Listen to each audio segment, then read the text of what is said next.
Hello everyone, আসসালামু আলাইকুম। Welcome to my new video. আজকে আমরা চলে এসেছি সদরঘাট রেস্টুরেন্টের রুফটপে। এই রেস্টুরেন্টের কথাটি আমি অনেকবার শুনেছি, কিন্তু আমার আসা হয়নি।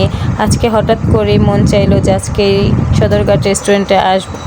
এই রেস্টুরেন্টের কথাটি আমি অনেকবার শুনেছি, কিন্তু আসার ইচ্ছে ছিল, আসতে পারিনি। আমার বাসা যেহেতু পুরান ঢাকায়, তো এখানে আসতে বেশি সময় লাগে না। তো আজকে চলে আসলাম হঠাৎ করে বাচ্চা কাচ্চা নিয়ে ঘুরতে। আমরা যারা ছবি তুলতে ভিডিও করতে অনেক পছন্দ করি, তাদের জন্য এই জায়গাটা একদম বেস্ট। এখানকার ভিউটা খুবই সুন্দর ছিল। এই তো লঞ্চ দেখা যাচ্ছিল, আর এখানকার ডেকোরেশনগুলো খুবই সুন্দর ছিল। অনেক সুন্দর করে ডেকোরেশন করা ছিল। আমার কাছে অনেক ভালো লেগেছে, আর ন্যাচারাল বাতাস তো সাথে ছিলই। তো এখানে অনেক বেশি স্পেস থাকার কারণে আমার বাচ্চারা খুবই কমফোর্টেবলভাবে ঘোরাঘুরি করছিল, খেলাধুলা করছিল। এই তো আজান, ও একা একাই মনের আনন্দে ঘুরছিল। ওর কাছে আসলে খুবই ভালো লেগেছিল। তো আমরা এখানে কিছু খাবার অর্ডার করেছিলাম। খাবারের প্রাইসগুলো একটু বেশি ছিল। ঘুরতে যেহেতু এসেছি, তাহলে তো খেতে হবেই। যেহেতু আজকে রাতের ডিনার এখান থেকেই করে যাব। তো আরাফ আর আরাফের পাপা দুজন মেনু কার্ড দেখছিল তারা কি খাবে। তো নিচে ছিল চাইনিজ আইটেম, আর উপরে ছিল আপনার বারবিকিউ আইটেম, কাবাব, এই সব কিছু। তো এখান থেকে কিছু চাইনিজ আইটেম খেয়ে তারপরে আমরা উপরে যেয়ে বারবিকিউ দেখবো কেমন।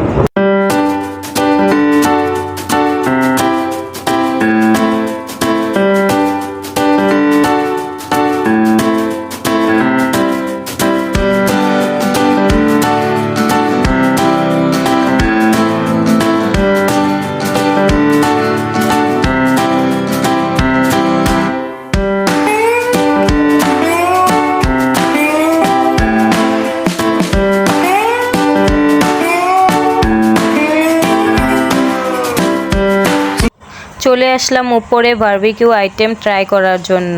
নিচে আমরা চাইনিজ আইটেম খেয়েছিলাম, উপরে যেহেতু বারবিকিউর আইটেম আছে এখানে, তো আমরা চলে আসলাম উপরে। আমি একটু মেনু কার্ডটা দেখে নিচ্ছিলাম। এখানে অনেক কিছুর বারবিকিউ ছিল, ফিশ ছিল, মাটন ছিল, চিকেন ছিল, আরও অনেক কিছু ছিল। তো আমার আজকে বারবিকিউ আইটেম বা কাবাব খাওয়ার খুব ইচ্ছে ছিল। আমি বাসা থেকে ভেবে এসেছিলাম আজকে কাবাব খাবো। তো এখানে কিছু খাবার অর্ডার করে ফেলেছিলাম। আমি যেহেতু ফুড ব্লগার না, তাই আমি খাবার দাবারের ছবি দেওয়া বা ভিডিও করা আমার খুব একটা পছন্দ না। তো খাওয়া দাওয়া শেষ, আমরা চলে যাচ্ছি বাসার দিকে। এই তো দেখুন, বাইরে ডেকোরেশনটা খুবই সুন্দর করে করেছিল। এটা হয়তো বা ঈদের জন্য করা হয়েছিল। তো আজকের জন্য আল্লাহ হাফেজ। নেক্সট কোনো ভিডিওতে আবার দেখা হবে।